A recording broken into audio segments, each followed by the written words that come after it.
नमस्कार, day to day news Bharat देख रहे हैं आप और मैं हूं आपके साथ अंशिका मेहता। बात करते हैं मेटा से जुड़ी बड़ी खबर की। जी हां, अमेरिकी राज्य न्यू मैक्सिको की अदालत ने इंस्टाग्राम, फेसबुक की पेरेंट कंपनी मेटा पर $942 मिलियन यानी 9,030 करोड़ रुपए का जुर्माना लगाया है। कोर्ट ने कहा है कि प्लेटफॉर्म से युवाओं की मेंटल हेल्थ को नुकसान पहुंच रहा है। देखिए, जुर्माने की रकम में से $420 मिलियन यानी 3,993 करोड़ रुपए युवाओं के इलाज पर खर्च होंगे और बाकी की रकम अगले 5 साल में अवेयरनेस, प्रिवेंशन, स्क्रीनिंग सर्विस पर खर्च की जाएगी। खैर, आपको इस मामले के बारे में थोड़ी जानकारी दे देते हैं। देखिए, ये केस 2 फेज में चला। पहले केस में कोर्ट ने मेटा पर $375 मिलियन यानी 3,571 करोड़ रुपए के सिविल जुर्माने लगाने का आदेश दिया था। तब कोर्ट ने कहा था कि कंपनी जानती थी कि प्लेटफॉर्म पर बच्चों का यौन शोषण हुआ है, लेकिन इसे छिपाया गया। वहीं दूसरे फेज में कोर्ट ने मेटा पर $567 मिलियन यानी 5,390 करोड़ रुपए का जुर्माना लगाया। इस तरह अदालत ने कंपनी पर कुल $942 मिलियन यानी 9,030 करोड़ रुपए का जुर्माना लगाया है।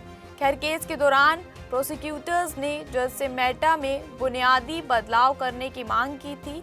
इन बदलावों का मकसद लत लगाने वाले फीचर्स पर रोक लगाना, एज वेरिफिकेशन प्रोसेस को बेहतर बनाना और डिफ़ॉल्ट प्राइवेसी सेटिंग्स कड़ी निगरानी के जरिए बच्चों के यौन शोषण को रोकना था। खैर, ये मामला न्यू मैक्सिको के अटॉर्नी जनरल राउल टोरेस ने दायर किया था। आरोप था कि मेटा के इंस्टाग्राम, फेसबुक बच्चों के लिए सुरक्षित नहीं है। कंपनी ने जानबूझकर इन खतरों को नजरअंदाज किया है।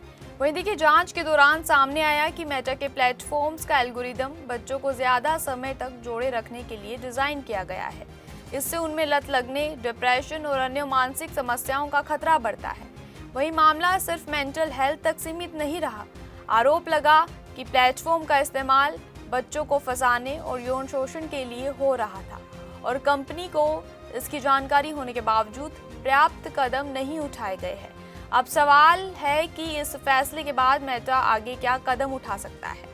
सबसे पहले कंपनी इस फैसले के खिलाफ अपील कर सकती है। मेटा ने अदालत के फैसले को मानने से इनकार किया है। कंपनी का कहना है कि वो अपने प्लेटफॉर्म को सुरक्षित बनाने के लिए लगातार काम कर रही है, लेकिन हर गलत गतिविधि को पूरी तरह से रोकना आसान नहीं है।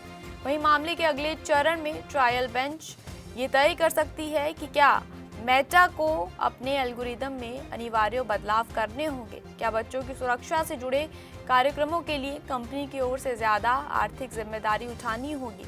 इस फैसले के बाद मेटा पर कानूनी दबाव और ज्यादा बढ़ सकता है। अमेरिका के 40 से ज्यादा राज्यों के अटॉर्नी जनरल भी कंपनी के खिलाफ सख्त रुख अपना सकते हैं, यानी आने वाले समय में मेटा को और ज़्यादा कानूनी चुनौतियों का सामना ज़रूर करना पड़ सकता है। खैर, अब देखना है कि आखिर मेटा के लिए अगली चुनौती क्या होती है। Hey Siri, can you tell me which is the best residential township in Tri-City?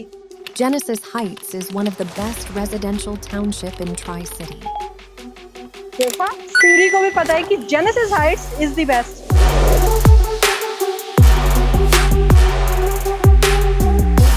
10.5 acre development with 486 residences, 38,000 square feet clubhouse and 6 iconic towers. Resort-like swimming pool, fitness center, landscape gardens and a dedicated sports zone. अब ये वाली exclusivity हर project offer नहीं करता। तो genesis Heights उन लोगों के लिए है जो सिर्फ एक बड़ा घर नहीं, एक प्रीमियम लाइफस्टाइल चाहते हैं, जहाँ लग्जरी हो, स्पेस हो, ग्रीनरी हो, हर दिन रिजॉर्ट जैसा फील हो।